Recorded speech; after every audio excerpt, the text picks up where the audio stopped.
سەرڕای دڵنیاییدانەوەی کەناڵە جۆربەجۆرەکانی بەغدە و واشنتن لە سەرنەبوونی جوڵەی ئەمریکی لە نێوخۆی عێراق، بەڵام وێنەی کاروانە سەربازیەکانی ئەمریکا کە لە چەند شارێکدا بڵاو دەبنەوە، ئەوە سەرڕای ئەوەی هەندێک گروپی شیعاڕای دەگەێنن کە ئاگاداری جوڵەیەکی ئەو هێزانن و داوان لێکراوە خۆیانی لێ بپارێزن، ئەمانە ئاماژەن بۆ ڕووداوی چاوەڕوان کراو. ضمن وزارة الدفاع الأمريكية البنتاغون أشارت أنه ما عدا أي تحقيقات. اثنين، موضوع مواقع التواصل الاجتماعي. لیوا یحیا ڕەسوڵ وتەبێژی هێزە چەکدارەکان لە لێدوانێکی تەلەڤیزیۆنیدا ڕایگەاند جوڵەی هێزە ئەمریکیەکان لە عێراق هیچ ڕاستیەکی تێدا نییە، تەنها دەنگۆی ناوپێگە کۆمەڵاتیەکانە. بەڵام بەرپرسێکی حکوومەتی عێراق ڕایگەاند ئەو جوڵەیە لە دەرەوەی سنوورەکانی عێراقە.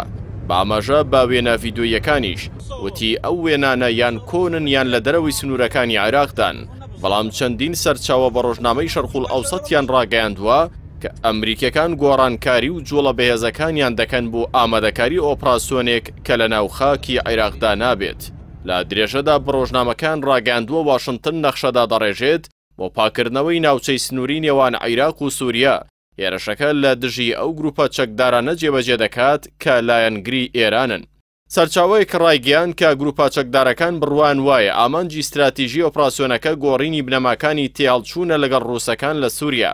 ئەم سەرچاوەیە ڕەشی گەیاندووە ئەوەی ئێمە دەیزانین تەنها ئەگەرە و لەسەر بنەمای زانیاری نییە، چونکە ئەمریکیەکان ئۆپراسیۆنەکانیان لەگەڵ بەغدا باس ناکەن. باپی زانیاری ئەو سەرچاوانە ئەمریکیەکان دانەوێت ڕێگەی یارمەتیەکانی ئێران لە ڕێگەی عێراق بەرەو سووریا و لوبنان ببڕن. الأمر الأول هي زيارة جاءت نتيجة دعوة من قبل وزير الدفاع وإلى وزير الدفاع العراقي، وهي لربما تمهيد ولزيارة السيد السوداني إلى أمريكا. وعد خدوی ئەندامی یاسایشی پەرلەمانی لە لێدوانێکی تەلەڤیزیۆنیدا ڕایگەیان هێزە ئەمریکیەکان ئەوە 15 ڕۆژە لەسەر سنوورەکانی عێراق و سووریا بڵاو بوونەتەوە.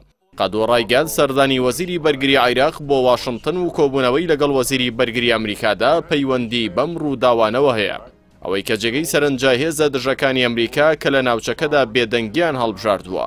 ئامەش دوای ئەوە هاتووە کە ئەو گروپانە داوای خۆراگریان لێکراوە و نابێت خۆیان پەلکێشی جەنگی بێمانە بکەن. سەرکردەیەک لە چوارچەوەی هەمانگی دەڵێت سەرکردەی گروپەکان باسی جوڵەی ئەمریکایان کردووە. نامەیەکی ئێرانیشان خوێندوەتەوە کە جوڵەی ئەمریکیەکان هەرچیەک بێت جێگەی دڵە ڕاوکێنیە. لای خۆشیەوە ماتیۆ ماکفارلین فەرماندەی پرۆسە سەربازیە و بەشەکان لە عێراق و سووریا ڕایگەیاند هێزەکانی ئەمریکا پلانیان بۆ هیچ پرۆسێکی سەربازی نییە، بەڵام بۆ هەر هێرشێکیش ئامادەن. لامان چوارچێوەدا سەرچاوەکانی ڕوانگەی سووری بۆ مافەکانی مرۆڤ دەڵێن میلیشیاکانی سەر بە ئێران لە خۆرهەڵاتی حەڵەب لە نزیک هێزەکانی سووریای دموکرات لە دیوی ئەو بەری ڕووباری فرات و لەسەر چەکی سووک دەستیان بە مەشقی سەربازی کردووە و ڕاهێنراون و دەنێردرێن بۆ ناوچەی دێرزور. ئەمەش لە درێژەی ئەو مەشقانەدایە کە ئەو گروپانە بە سوودوەرگرتن لە دۆخی بژەوی خەڵک لەم ناوچانەدا دەیکەن.